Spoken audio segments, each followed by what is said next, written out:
Welcome back to the Combat Sports Media YouTube channel. Before I go any further, I would just like to say thank you to each and every single one of my subscribers. I haven't put out a video in probably a half a year, and I haven't lost a single subscriber. I'm not saying I have a lot of subscribers, but I have quality over quantity. That's for sure, and that's what I always prefer anyway. Not that I'm saying I don't want the channel to grow. I want as many subscribers as possible, but it definitely doesn't get any better for than the subscribers I already have. You guys are the best subscribers a YouTube channel could ask for, and I hope that this new year, 2023, turns out to be a great one for you and your family. Feliz Año Nuevo to everybody. And as far as the YouTube channel is concerned, we're gonna continue to put out content consistently again. And part of the reason why we haven't is because I had a lot of things going on in my personal life that I had to take care of, and also, as you could guess, not much has been going on in the sport of boxing for close to a half a year that has captivated my imagination enough to take time out and actually make a video and put it on YouTube. And the few times that I did want to, I just wasn't able to get to it due to just flat out being busy and having other priorities. But again, thank you for sticking with me, and we're going to go back to putting out content on a weekly basis. Now, on to the things we're going to talk about. First, I'm going to give you my thoughts on the Gervonta Davis fight that just took place this past weekend, as well as the Ennis fight and him and his future, and my thoughts on the so-called upcoming Thurman versus Errol Spence fight at 54. So, starting with Gervonta Davis, hell of a fighter.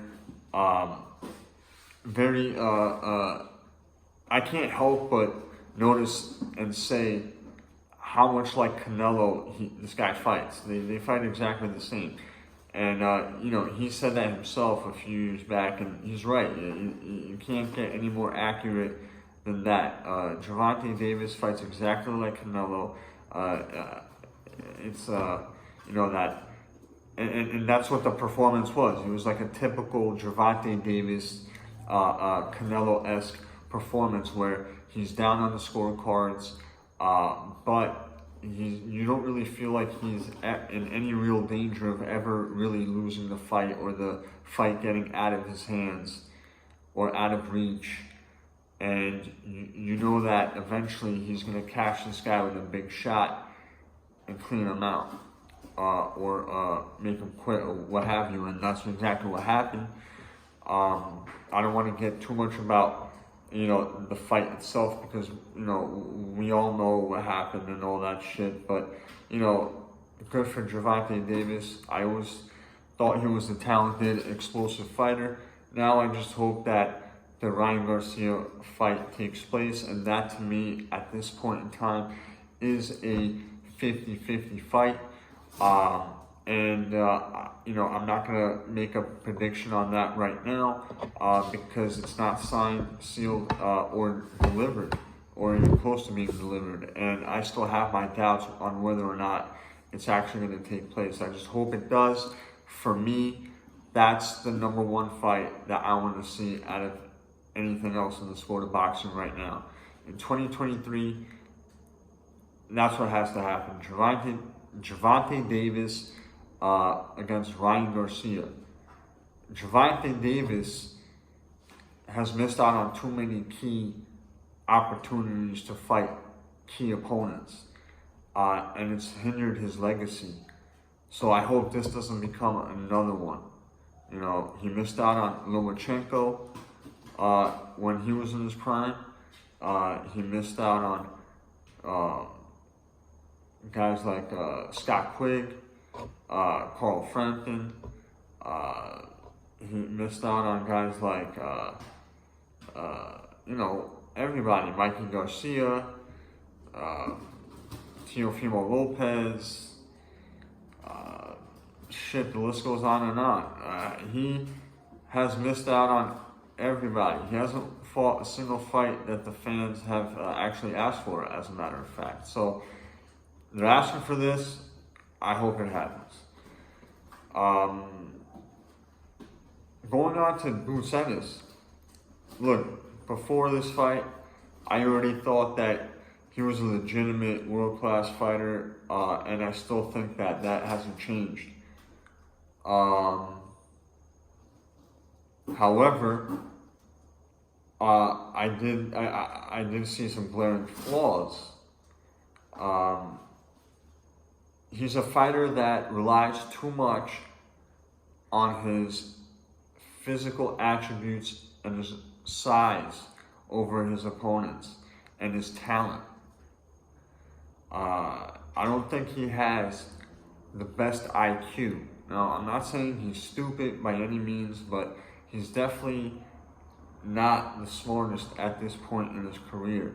Now, that may be because of a lack of experience. That may be because the moment,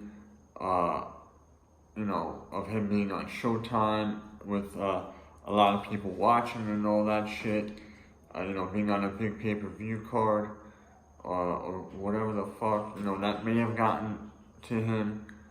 But I just didn't like how he approached the fight. He was looking too much for the one-punch knockout. He was throwing too many big 1 or 2 shots at a time. And he was active with the jab, which is great. I really like that about him. However, being in with an elusive opponent like the one that he was with, I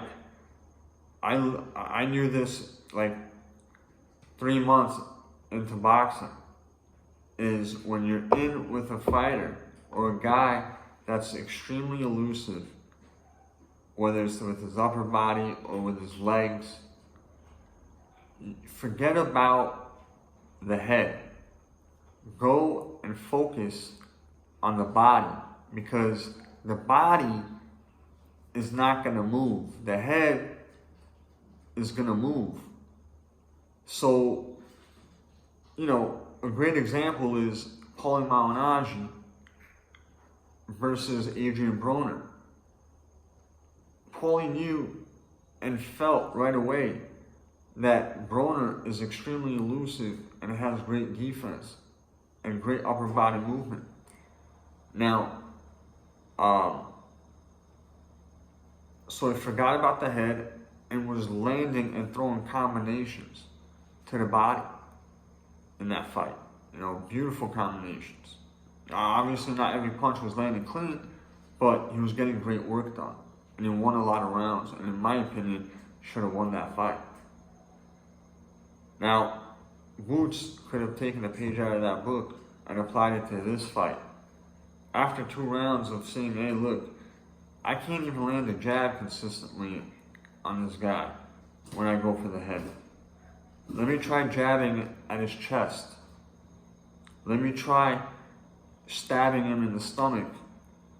But he just kept trying to do the same thing over and over again and land 1 or big 2 knockout shots at a time.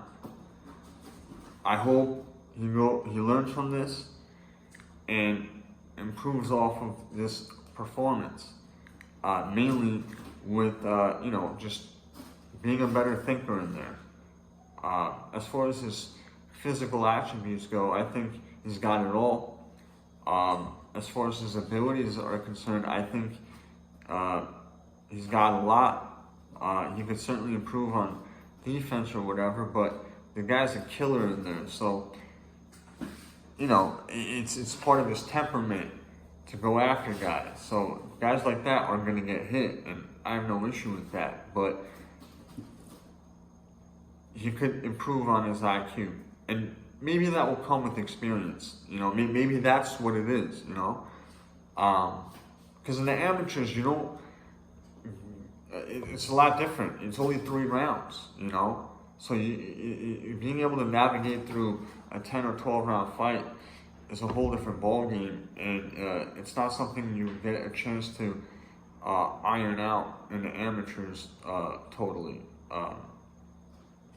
But yeah, so those are my thoughts on Boots. And as for his opponent Garen, who's actually Armenian, those of you guys don't know, I'm of Armenian descent.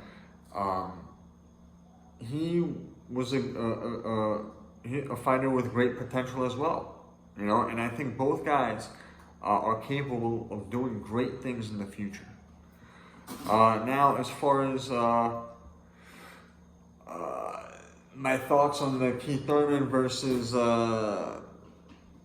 Spence matchup, which may potentially happen.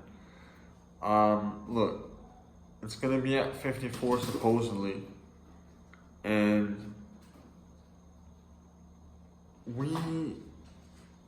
I'm hearing a lot of people complain about that little fact that, you know, you may meet at 54. Now, I want to point a lot of things out. Chill, first of all. I think that this is going to benefit Keith Thurman, who, in my eyes, is an underdog, potentially. But the fight just got a lot better because of the fact that it's at 54. I've been following the sport for a very long time, and the best version of Keith Thurman that I've ever seen was, I think, in 2011 when he fought for the... See, not only has Keith fought at junior middleweight or super welterweight, which is anything over 147. Okay, let's get that straight. Anything over 147 is junior middleweight or super welterweight. And I know you don't need to tell me that a lot of fighters fight a few pounds above their weight when or weight class when it's not a title fight. But let's just get that straight though. Anything over 147 is super welterweight. Regardless if it's common practice for a welterweight, for example, to have his non-title fights or his first few fights especially above 147, like 150, 149, 152, that's still super welterweight, okay? So anyway, now that we got that out of the way, not only has Keith fought at super welterweight a bunch of times, if not more times than he has at welterweight, but he's actually fought and won a regional title at that weight. He won the WBO, NABO super welterweight title when he fought Carlos Quintana back in 2011 on HBO. That was my first time seeing Keith Thurman fight, and that was the best version of Keith I have ever seen to this day. If you haven't seen that fight and you are interested in Keith Thurman and his career and are a boxing fan, I very much suggest you go and watch it. That's the best version of Keith I've ever seen. And Carlos Quintana was coming off of a very of a quality win. It was his last fight, but it's not like he was washed up or anything like that. He was coming off of a great win off of DeAndre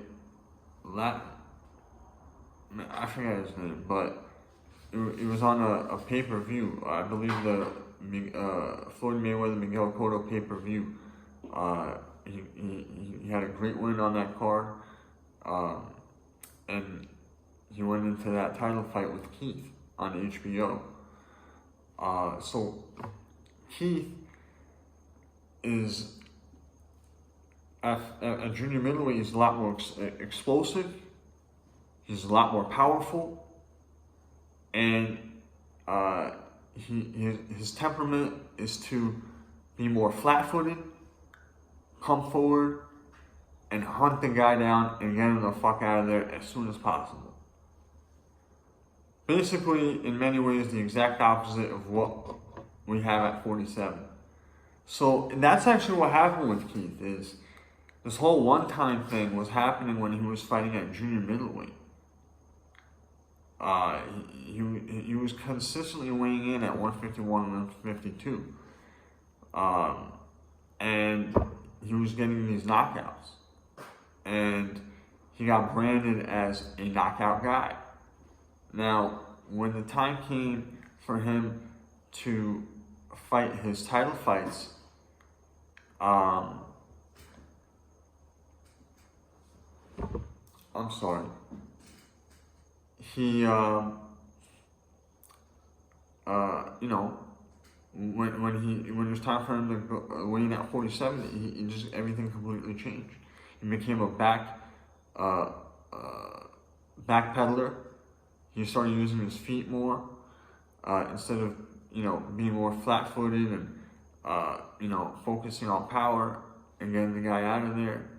And he used his boxing skills more, you know, instead of being a puncher. So, and that's due to because, you know, he no longer has the same strength and explosiveness as he did at junior middleweight. It's that simple, you know. And that will do it to you, you know. I felt it myself, you know, when I fought in the past at a weight I wasn't supposed to as an amateur, and then when you go and fight at the appropriate weight, things are totally different. You know, you feel like Superman compared to what you felt like at the inappropriate weight. So what I'm saying is Keith, this whole time, has been fighting at, we've been seeing a diminished version of Keith this whole time at 47. So, I'm not saying this is something he asked for, but I wouldn't be surprised. And he certainly didn't fight back if it was proposed to him. I'll just put it to you that way, that's for sure. And every time I've gotten a chance to talk about Keith on my channel or on other people's shows like the Great ITR Boxing channel, I've always mentioned this. So I personally don't mind the fight being at 54. And as for Spence, he's actually fought at junior middleweight / super welterweight a few times as well, including his fight with Phil Greco, but not nearly as many times as Keith. But there you have it, folks. Thank you once again for sticking with me and being patient. We're going back to, you know, putting out content consistently on a weekly or at least a few times a month. And, you know, let's just hope boxing stays exciting. You know, it was the beginning, the first half of last year. Let's see what happens this year. Once again, Happy New Year, Feliz Año Nuevo to everybody watching. I hope this year turns out to be a good one for everybody. And see you guys soon. Peace.